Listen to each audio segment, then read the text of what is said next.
ang inyong Lola Chichay. Good morning, good afternoon, good evening, all over the world. Kamusta po kayong lahat? Okay, ngayon po is magchika-chika tayo. Gusto ko po kayong kwentuhan. Gusto ko pong i-share sa inyo about my love story. Siguro mahilig kayo sa love story, ano. Gusto kong i-share sa inyo. Nung ako'y teenager pa, gusto ko ikwento. Siyempre, lahat tayo merong istorya, yung mga first love, yung mga ganyan. So, ako gusto ko i-share sa inyo nung teenager pa ako kung ano yung naging love life ko nung araw. So, ngayon, ang Lola Chichay ninyo is, siyempre po, alam nyo na 60 years old na ang Lola. Ngayon, ang ikikwento ko nung ako'y teenager, nung elementary tayo, siyempre may mga puppy love tayo, no? Pero wala akong experience na magkaroon ako ng puppy love nung hanggang elementary school. Pero nung mag-graduate ako ng grade 6, meron akong una crush. Ayun, may crush ako na malapit sa isang lugar namin na malapit sa bahay. Ngayon, hanggang sa mag-high school ako, siya pa rin yung siya pa rin yung crush ko. Yung hindi ako nakaka-crush sa iba.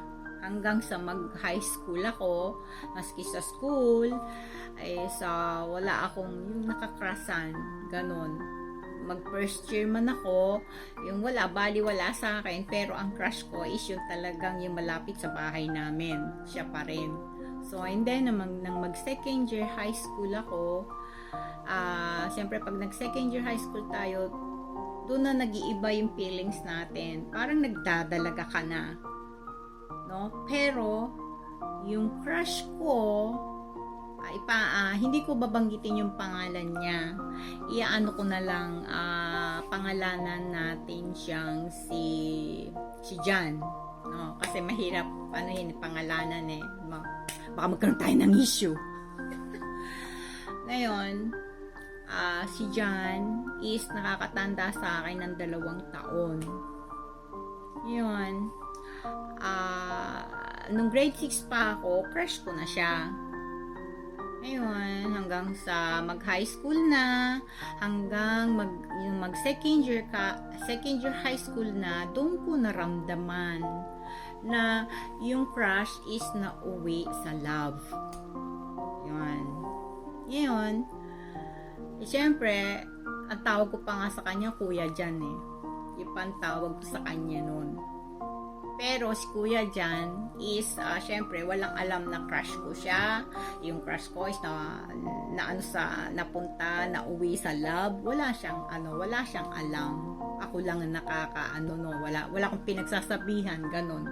Ako lang talaga, kinimkim ko lang yung love ko sa kanya. Ngayon, nung high school ako, first year high school pa lang ako, hindi sa pagyayabang ko, may mga naliligaw na sa akin nung first year high school ako, no? Ngayon, maraming naliligaw, pero talagang yung ayaw maano yung puso ko, talagang si Kuya Jan pa rin. Ganon. Diba, sa nung high school tayo, ay nag-girl scout kasi ako. So, pag nag-girl scout ka, syempre meron ting CAT. Ganon. Sa mga CAT, ang daming naliligaw sa akin. Sa CAT meron yung kukunin ka muse, ganon. Di sige, okay lang. Tapos liligawan ka, ririgaluhan ka, ganon. Pero sa akin, talagang walang pumapasok sa puso ko yung talagang yung crush man lang o love, kasi meron na eh, no? Yun, yung meron akong naging boyfriend sa school. sinagot ko, pero wala akong love sa kanya. Kaya ako siya sinagot kasi sa hirap ng buhay nung araw is kaya ako siya sinagot kasi nalilibre ako sa pamasahe sa tricycle. Nalilibre sa tricycle, sa pamasahe, nalilibre sa merienda. Kasi nga, syempre, nung araw is napakahirap ng buhay namin. Marami pa kaming magkakapatid. Ayun, kaya nakipag-boyfriend ako para masave ako sa pamasahe, pag merienda. Sa ganun, kaya ako lang sinagot. Ayun, tapos, syempre nung araw wala namang mga kotse-kotse nung araw, cellphone wala din. Yung ihahatid ka sa bahay kasi minsan ang Girl Scout merong meeting ganon, minsan late na yung medyo madilim-dilim ng konti, uuwi ka, na ihahatid ka para safe ka umuwi. Ayun, kaya nag-boyfriend ako na wala akong love. Ayun. Marami naligaw sa akin. Yung mga experience ko, marami. Pero, nag-boyfriend ako, may dahilan para lagi akong busog.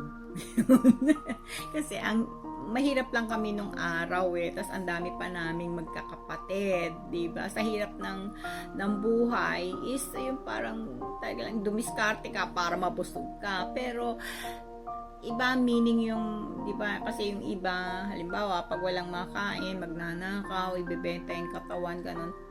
Ano naman, sa akin is wala naman yung ganon, no? Edi, nang mag third year na ako, third year high school, si Kuya Jan is college na siya, first year college na siya, kasi 2 taon yung tanda niya sa akin Ngayon, pag-uwi na nung galing sa eskwelahan, pag-uwi na, lagi kong nakikita si Kuya Jan. Ngayon, palibhasa, isang lugar kami, kaparkada niyo yung mga uncle ko, syempre magkakilala. Pag nakikita, pauwi mo lang, mga ganung words lang ang lagi kong naririnig, no? Siguro, dahil mas bata ako sa kanya, mali pa ako, kilala niya na ako. Yan. Pero lagi akong nalulungkot pag nakikita ko siya. Although sabihin natin, kinikibo niya ako. Ayun. Nalulungkot ako kasi alam kong wala siyang gusto sa akin. Ganon. Kaya nalulungkot ako. Pero pag andyan siya, halimbawa nasa labas kausap yung mga babarkada, sisilip ako, pag andyan siya sa labas, lumalabas ako, nagpapa-charming ako, kunwari pupunta ako sa tindahan, masilayan ko lang siya.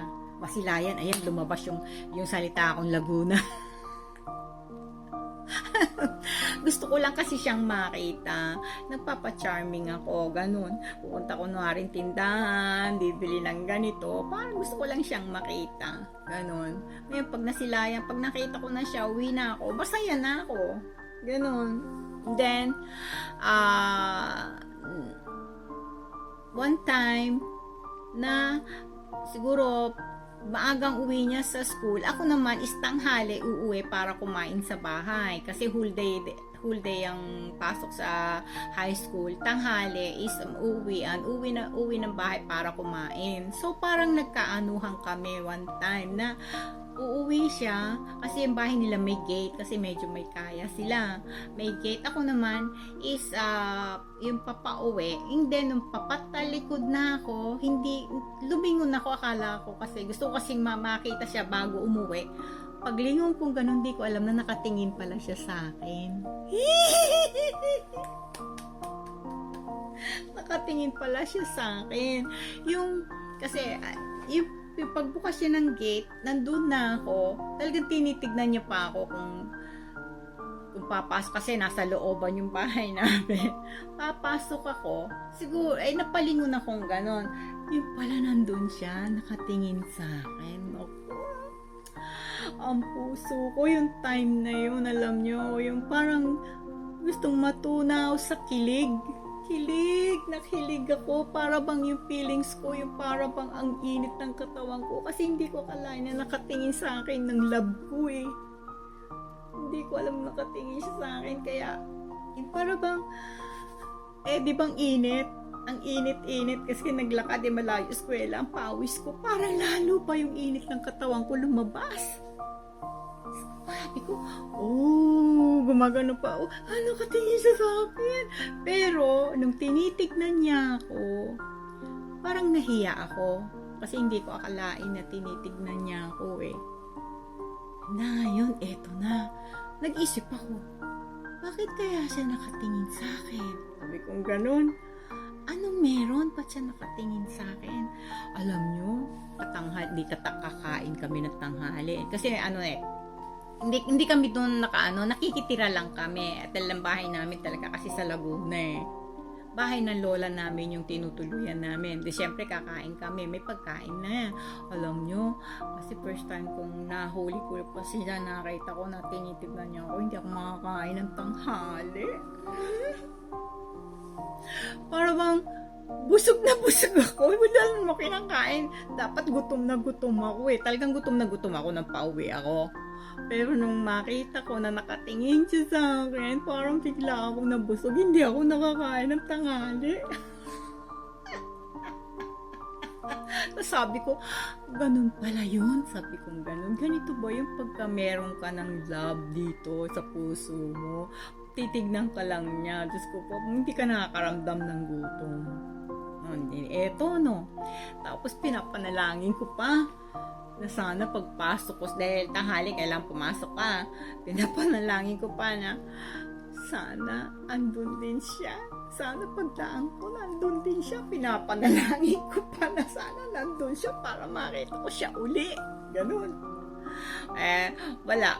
Pumasok na siya sa loob Kasi may gate. Hindi nakikita yung bahay sa loob kasi may gate. Di wala na. Pumasok na ako. And then, third year high school, magpo-fourth year, bago ko, di ba may bakasyon tayo. Tapos, June ang pasok nalimutan ko. Alam ko June ang pasok nun Ngayon, eto. May time na gabi, nasa labas na naman sila. Silang magbabarkada. Syempre, nakita ko na naman. Di kunwari, bibili ako sa tindahan ng bond paper, yung mga ganon, pakuno, para lang makita siya. Nagkaroon ng chance siguro na gusto akong kausapin. Tinawag ako ni Kuya dyan. Sabi sa akin, sabi sa akin, bakit Kuya? Gumanon ako, pakunwari pa ako, pero hindi kinikilig ako. Tapos yung mga kamay ko nalalamig, pati pa ako nalalamig. Isa nervyos, sa tuwa, ando na halo-halo na. Tapos yung dibdib ko, talagang ang lakas ng tibok ng puso ko. So, ayan na, sabi ko, lalapit na siya. Kuya, ano yun? Sabi niya. Tapos, ang hina niya, may sinasabi siya sa akin na napakahina ng boses. Sabi niya ganun. Di ba bu? Kasi ang hina-hina talaga ng boses niya, yung pabulo. Malaking tao. Malaki siyang tao Malaki siyang tao na, alam nyo talagang malaking tao na, tawag dito, babalbunin. Para siyang Bombay. Ngayon, sabi, yung pagsasalita niya na hindi ko marinig, yung pala, may sinasabi siya sa akin. Sabi ko, hindi mo ba, sabi pa sa may sinasabi ko, hindi mo ba naririnig? Sabi sa akin, kasi nga nininervous ako, lumapit sa akin Sabi ko, ano po yung Kuya? Nilapit sa tenga ko. Bukas, pwede mong pumunta sa school niyo, susunduin kita.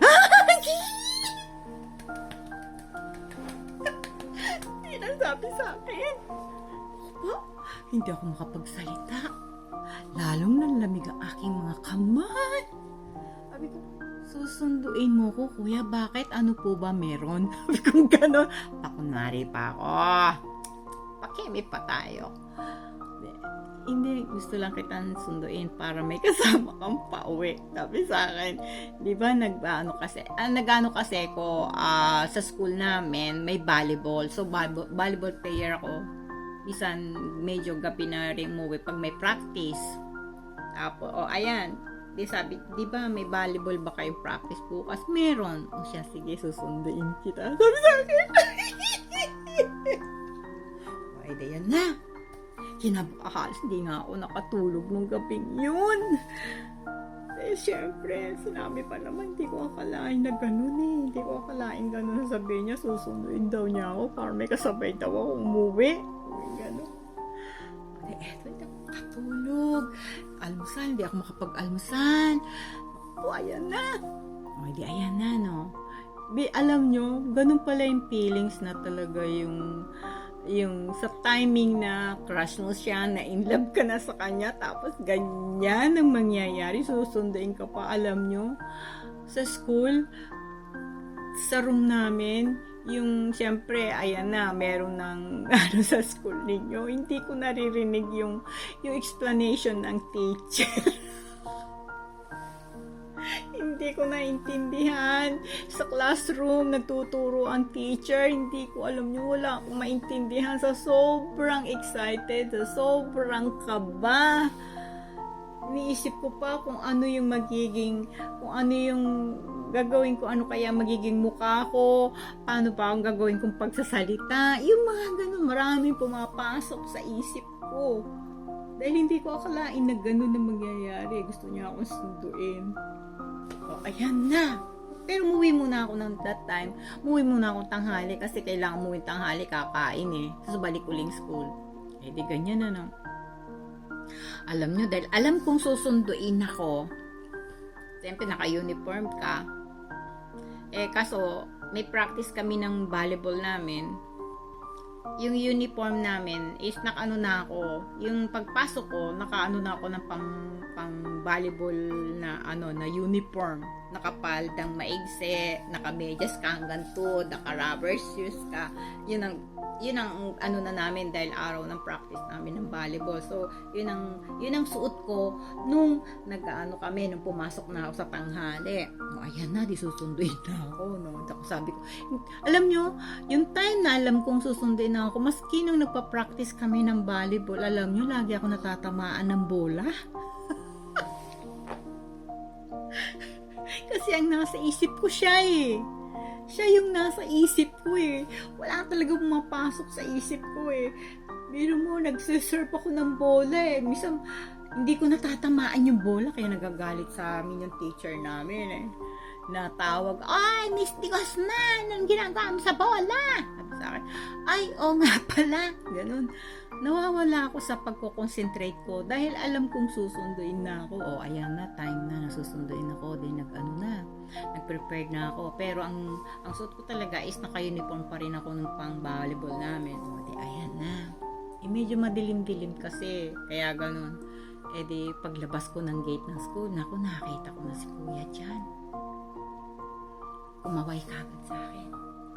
Kahit na hindi naman siya kumaway, nakikita ko dahil malaking tao si Kuya eh. Nakita ko. Eh, merong doon siya nag-iintay kasi paglabas mo ng school, merong, alam mo yung shade, andun siya. So, alam ko nandun siya, di pinuntahan ko. So, ayan, naglalakad na kami.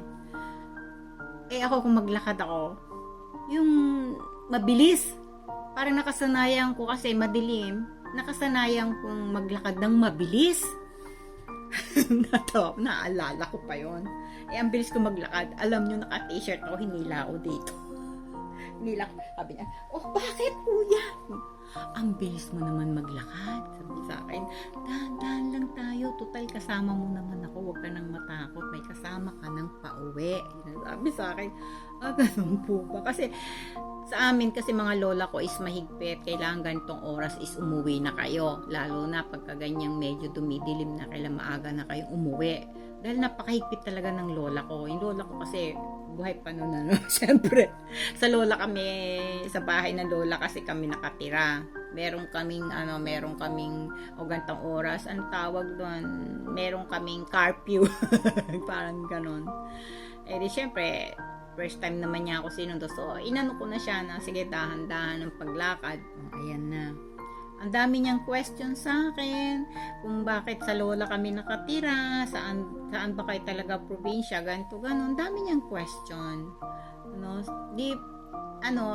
Yung, tinanong pa niya ako na, may boyfriend ka na ba? Naku po! Nang tinanong niya sa akin yun, ay, alam niyo, yung mukha ko pulang-pula. Parang ang init. Hindi ko alam kung ano yung sasagutin ko. Pero sinagot ko siya kagad Hindi ko lang alam kung anong gaano lang sasagutin ka. Sinabi ko, wala akong boyfriend, wala. Gumaganon ako. Idinidiin ko na wala akong boyfriend. Wala. Sabi ko gano'n sa kanya.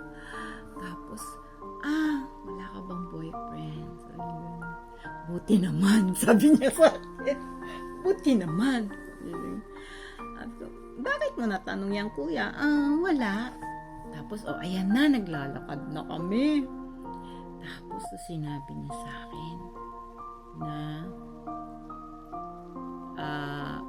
first year college siya. Third year ako, first year college siya. Nung graduating siya ng high school, so second year high school ako, 'di ba? Sabi niya ganun. Nung second year high school ka pa lang, meron na rin daw siya sa akin gusto. Oh my God! My God! My God! Sabi niya sa akin yun, na meron na rin daw siya sa akin na gusto, kaya lang nahihiya siyang manligaw. Kasi kabarkada niya mga uncle ko. So sabi niya, barkada ko kasi mga uncle mo, natatakot ako, baka gulpin daw siya. Ganun ba? Sabi ko sa kanya. Kung talagang kung formal ka naman manliligaw, bakit hindi? Sabi ko gano'n sa kanya. Tapos, yung parang nung mag-college na siya, first year college na siya, so nag-decide na siya na pag third year na ako, liligawan na daw niya ako. Ngayon, tapos sabi niya gano'n, pwede na ba kitang ligawan kasi magpo-fourth year ka na. Yun ang sabi sa akin. Sabi ko, ikaw, ang gusto mo. Sabi ko sa kanya. Tapos, nagtapat naman siya na second year high school pa lang ako is may gusto siya sa akin. So, ako, yung sinasaloob ko, hindi ko alam nyo na sabi ko sa kanya. Sabi ko, ako rin kuya. Sabi ko, grade 6 pa lang ako. Crush na kita! Biro nyo na, sabi ko yan. Ang lakas ng loob ko magsabi, Sabi ko, grade 6 pa lang ako. Crush na kita Saka kuya, natatandaan mo ba tanghali na umuwi ka rin, na galing din ako sa school, nahuli kitang nakatingin ka sa akin. Sabi ko sa kanya. Tapos, nagkaanuhan na, yung parang nagkakwentuhan na. So, nandigaw siya na nandigaw. Tapos, sabi niyang ganun. Siya na mismo nagsabi sa akin na, total, matagal na ako may gusto sa'yo. Ilang beses niya na akong yung sinusundo sa school. Pagtapos ng school niya, dumidiretso siya, sinusundo ako, tapos nanliligaw. Yung ilang beses na rin yun. Tapos yung last na sinabi niya sa akin na, total, may gusto naman ako sa'yo, mahal kita. Sabi niya gano'n, ikaw rin, gano'n din. Bakit hindi mo pa ako sagutin? Sabi sa akin. Sabi ko, gusto mo ngayon na ba? Sabi ko sa kanya. Di nag-iintay siya. Hindi ba pwede? Sabi niya gano'n sa akin. Yung sabihin ko na daw sa kanya, kung may gusto ako, yung talaga bang kung ayaw ko, ayaw, kung gusto, parang gano'n. Para hindi na daw siya. Kung talagang wala raw akong sa kanya na maging boyfriend siya, gano'n. Yung maaga ko na daw sabihin, yun ang sabi niya sa akin. So, nalungkot naman ako yun nung pagkasabi niya sa akin. Sabi ko, hindi. Sabi ko, kuya, sabi ko gano'n sa kanya. Matagal na kitang may sa puso ko. Ayun, nag-on na kami. Ayan, hanggang sa makagraduate ako, ayan, alos araw-araw, sinusundo niya ako. Medyo naging madalang lang nung mag-graduate na ako ng high school dahil nag-working student siya. Ngayon, eto na. nag-college na ako, nag-ano ako, yung auntie ko kasi na dancer siya na pupunta rito sa Japan, may group sila. Ang auntie ko, kasi sa stage yung mga parents niya, bumaba na yung kanyang petition. So sa group is kailangan niya kasi bumaba na yung petition, kailangan pumunta sila ng Amerika. So kulang sa group ng dancer. So ngayon ako talaga maliit pa ako, gusto ko na ang bansang Japan. Sabi ko, baka chance ko to. Ako ang ipinalit ng auntie ko na maging sa group nila para maging dancer. Di ako ang pumalit. College ako noon Nag-college na ako hanggang sa graduate ako, college ako. So kami pa rin dalawa. Kami pa rin ni Kuya dyan. Yung sinabi ko sa kanya na ako ang papalit sa auntie ko. Sabi ko sa kanya. So, tawag dito, nagpa-practice na ako dahil kailangan Biro mo sa isang buwan kailangan maraming mga anim na sayaw kailangan sa ulo mo. So, araw-araw din nagpa-practice din ng sayaw. Ayan, hanggang sa mag-college na ako, ganyan na, nahinto ako sa pag-college ko dahil nga ako ang pumalit sa auntie ko, kailangan nang umalis. Ngayon ganito.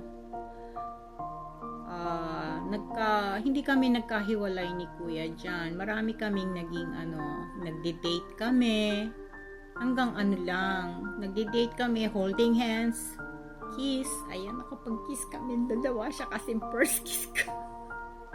Siya, pero nung araw, wala yung halimbawa, hindi kagaya ngayon na pag magjowa na kayo, pag mag-boyfriend kayo, is yung isa ngayon pwede na kayong magtabi. Pero nung araw, wala yun. Satisfied na kami nung araw, yung mag-holding hands lang kami, mag-kiss lang kami, hanggang dun lang. Dito, below the belt, wala nung araw yun. Ewan ko yung iba, pero ako talagang dahil takot ako sa mga magulang ko, takot ako sa mga lola ko, mahigpit kasi sila. Meron silang sinasabi na, kung sino yung mapapangasawa nyo, doon nyo ibigay yung inyong pagkababae. Parang ganun. Pinalaki kami ng ganun ng mga parents ko, ng mga lola ko. So, syempre, iningatan ko yung sarili ko. Tsaka, si Kuya dyan, wala siyang binabanggit about that. Talagang iningatan niya ako. Iningatan niya ako talaga. Ngayon, para sa amin dalawa, yung para bang nag-anuhan kaming dalawa na nag-promise kami sa bawat isa na yung kami ang magkatuluyan. Ganon. Kasi mahal niya ako, mahal ko rin siya. First love ko siya. Tapos, di ganito, nagkataon na pupunta ako ng Japan. Umiyak siya. Nung nag-date kami, umiyak siya. Sabi niya ganon sa akin. Bakit ka aalis? Sabi, nandito pa ako. Sabi niya, gano'n, wag mo naman ako iwan. Sabi ko, hindi naman matagal kasi kontrata naman nung araw 6 months lang naman ang contract nung araw. Pag nag-dancer ka, uwi naman ako. Yung gano'n. So, syempre, nakapirma na ako ng kontrata. Hindi ko na pwedeng anuhin yun. Hindi na ako pwedeng mag-pack up nun. Kailangan tumuloy ka dahil nakapirma na kami. Sabi ko, ganun, babalik naman ako. Tsaka, syempre, nag-aalala siya. Dahil, syempre, ibang bansa yun. Ayun.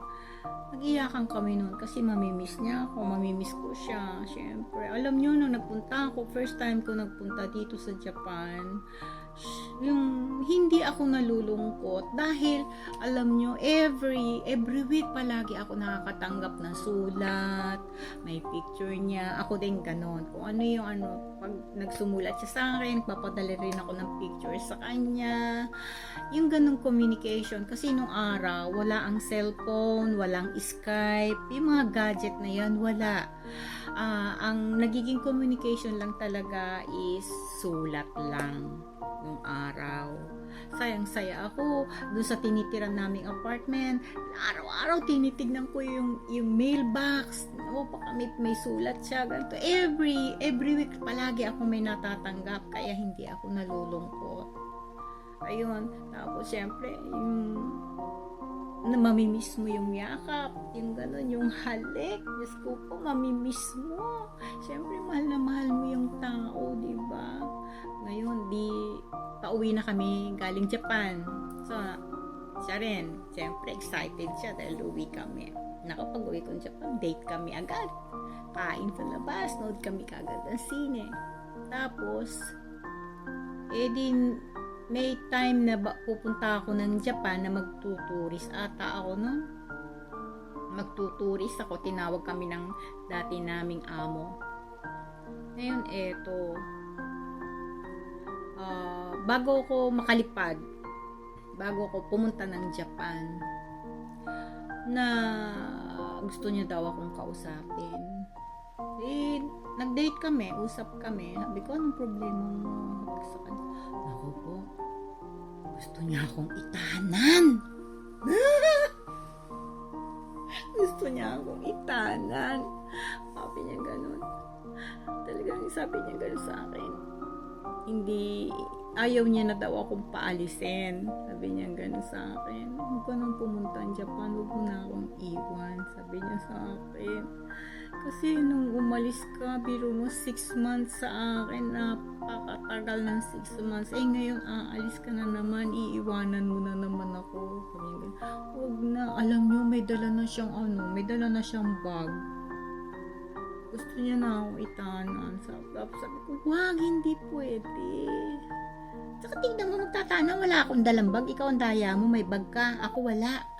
Wag na. Sabi niya, wag ka na magdala ng damit. Sabi niya ganun sa akin. Alam niyo, may ticket na kami. May ticket na ako papunta sa probinsya nila. Bumili pa siya ng ticket. Kaya lang, syempre, takot ako sa mga parents ko. Hindi ko magawang makipagtanan. Tsaka bawal sa religion kasi namin yun. Iyak siya ng iyak. Gusto niya akong isama sa probinsya niya. Hindi pwede. Kailangan maging ano tayo sa parents natin, lalo na nag-aaral ka. Sabi ko sa kanya. Tapos eto na. Hindi ko alam kung ano yung nasa isip niya. Pero gusto niya talagang magtapos. Gusto niya magtapos siya talaga. And then, nagpunta uli ako ng Japan. Hindi, umuwi na naman ako. So, eto na. Umuwi ako, syempre date na naman kami. Marami ako naging experience sa kanya na hindi ako nakakapunta ng Luneta. Dinala niya ako sa Luneta. Ayan, mga ano nung araw yan kasi ang maraming pinupuntahan pag magde-date sa Luneta. Ayun. Eto na, nung last na na nag-usap kami na last na namin yun, na gusto niyang ipagpatuloy yung pag-aaral niya sa probinsya. Nagpaalam siya sa akin. Tapos sabi niya sa akin, pagka nag-aaral ako sa probinsya, susunduin kita. Yun ang sabi niya sa akin. Oo, timiyak na naman ako. Ang daya mo. Sabi ko, galing ako Japan, ikaw naman ang aalis. Tapos kanya, iyak ako, naiyak sa kanya nun. Bakit? Kasi sabi baka hindi daw siya makapag-concentrate pag nakikita niya ako. Ang naiisip daw niya, yung itanan niya ako. Yun daw ang naiisip niya. Kaya nag-decide siya para makatapos siya, para daw sa future namin, para pag mag-aasawa kami, is walang hahad lang, magkakaroon siya ng hanap buhay. So, para sa future yung iniisip niya. So, pinayagan ko na siya. Kaya, sige, kung yun ang mo siya, sige, sabi, intayin mo ko ha, kami gano'n. Tapos, di pupunta na naman ako ng Japan. Wala siya. Nandun siya sa probinsya niya. Sinabi ko lang, sumulat ako na, yan, pupunta na naman ako ng Japan, ganito. Ayun, yun ang last namin, yun nagkaano kami. Yung doon daw siya mag-aaral sa probinsya niya. Yun ang last namin. Na magpunta na ako dito sa Japan, syempre, sa next vlog ko, yun ang ikukwento ko sa inyo sa next vlog kung bakit ipinili ko ang Japan. No, yun ang next vlog ko. Hindi ko muna sasabihin dito dahil kasi ang vlog na to is for my love life. And eto na. di, nakapag-asawa ako dito na sa Japan. Wala kaming formal break, dalawa. Wala kaming formal break dahil hindi na ako nakauwi ng Pilipinas, nag-asawa na ako. Ngayon, di na mag-asawa na ako, tumagal ang panahon. Ayan, hanggang sa magkaedad na. Nung 2020, di ba nagkaroon tayo ng sa pandemic, yun, nandito ka lang sa bahay, wala akong magawa, ganon. Siyempre may asawa na ako, may mga anak na ako, may apo na ako. Parang pumasok sa isip ko siya sa isip ko. Sabi ko, i-search ko nga sa FB. So nag-search ako, sinearch ko si kuya dyan. Tapos ko, ilang araw kong sinearch yun. Kasi pag nung sinearch ko yung pangalan niya, ang daming lumalabas, pare-pareho pangalan. Yung mga picture na yun, di mo alam kung ano yun. Kailangan palalakihin mo muna siya bago para makita mo kung sino yun. Kasi pare-pareho pangalan, ang daming lumabas. 2 araw ko siyang hinanap. So nakita ko siya. Nakita ko yung picture niya na may kasamang isang teenager na babae. So, ang nasa isip ko, anak niya to. Sabi ko nga sa kanya. Sabi ko. Tapos, ang sa akin, wala akong ibang motibo. Halimbawang, mag-message man ako sa kanya, gusto ko siyang kamustahin, gusto ko, happy ka ba? Ganun, just a friend. Wala akong ibang motibo. Yun lang. So, nag-message ako doon. Pero walang sumasagot. Hindi nasisin. No? Tapos, tinignan ko yung picture niya kung kailan yon. So, matagal na. Matagal na yung picture na yon. Nasa 2010 ata yung picture na yon. Yung nakita ko. And then, nagtaka ako. Wala nang ibang picture. Yun lang ang nakita ko. Meron may mga anime. Yun lang ang mga nakita ko. Pero yung picture na yung nando na ipinost niya is 2010.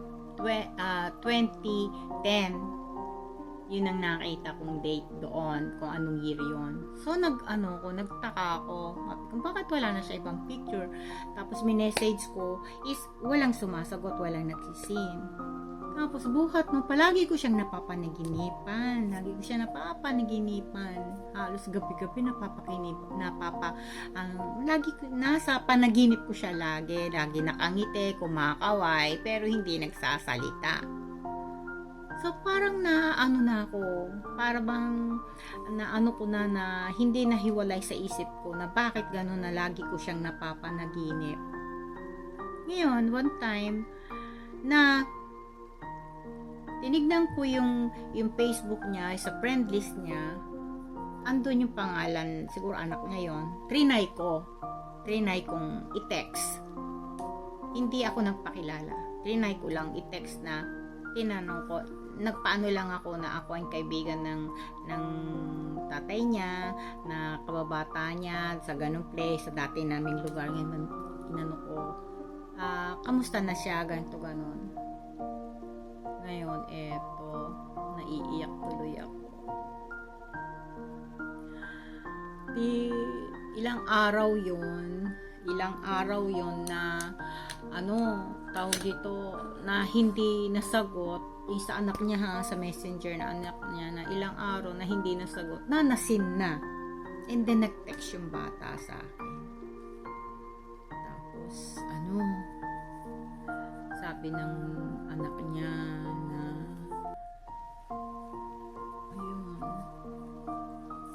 patay na daw siya. Naiyak tuloy ako. Patay na daw ang dati niya since 2012. Yun ang sabi. Namatay na daw ang dati niya.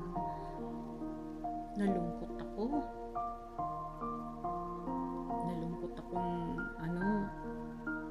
Yung speechless, parang ganun ba? Na ako, napatay na siya. Sabi ko ganun. Kasi nung araw, wala pa kasing FB nung araw diba? Meron man, 2012 o mga ganun, 2010, siguro 11, mga ganun, meron. Kaya lang, hindi boom ang Facebook. Saka yung time na yan, siyempre busy ako sa pagpapalaki ng mga anak ko, kaya wala sa isip kong hanapin siya. Sana man lang, no? Medyo napaaga, siguro naging kaibigan ko pa siya, narinig ko pa yung boses niya, no? Pero ngayon, ano siya, nalungkot ako. Nang malaman kong wala na si kuya dyan, pero ang aga naman niyang mawala. Ang aga naman niyang mawala. 2012 siya nawala na naglakbay.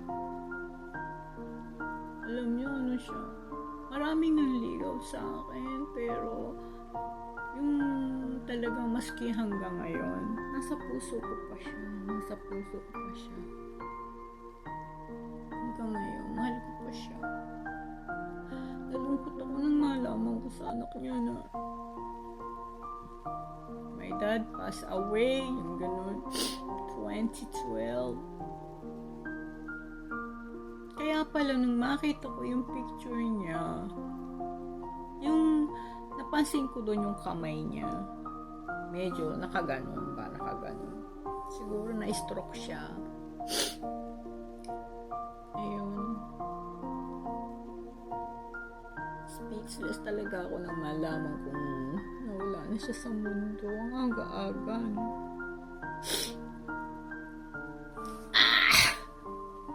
Yan ang kwento ng Lola Chichay. May mga naging boyfriend ako nung araw, pero ano sila, yung hindi ko tinutuhanan. Parang naano ko lang dahil sa sobrang hirap, panlibre ng tricycle, panlibre ng jeep, panlibre ng pamerienda, ganun. Pero yung talagang pumasok sa puso ko si kuya dyan. Mas pogi pa kay John Lloyd yun. Mas pogi pa kay John Lloyd dyan. Tsaka ano siya, di ba nung araw may liga, may basketball labanan. Siya ang player ng ng lugar namin. Ang daming nagkakagustong babae sa kanya. Pero ako pinili niya. Ang daming magaganda sa lugar namin. Pero ako ang pinili niya. Sa akin siya nanligaw, sa akin siya nagtapat ng pag-ibig. Sa akin, parang naririnig ko yung boses niya, ibubulong niya sa akin na, G, mahal na mahal kita. Ganun. Mag-aaral akong mabuti para pagka sinundo kita, kaya na kitang buhayin. Namimiss ko siya. Nung araw kasi hindi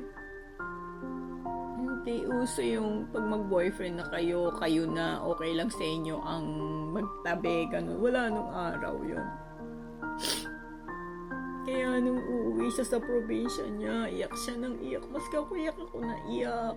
Umiiyak ko. Siya yung kasi masyado siyang care, ang lambing. Lagi pa magsasabi yun. Pag uuwi ka sa Laguna, mag-iingat ka. Pag galing pa ako Laguna, bumibili akong prutas kasi paborito niya atis. Palagi ko siyang binibila ng atis sa Binyang. Kasi sa Binyang, doon kami sumasakay ng bus. Daming prutas doon. Lagi siya may pasalubong sa aking atis.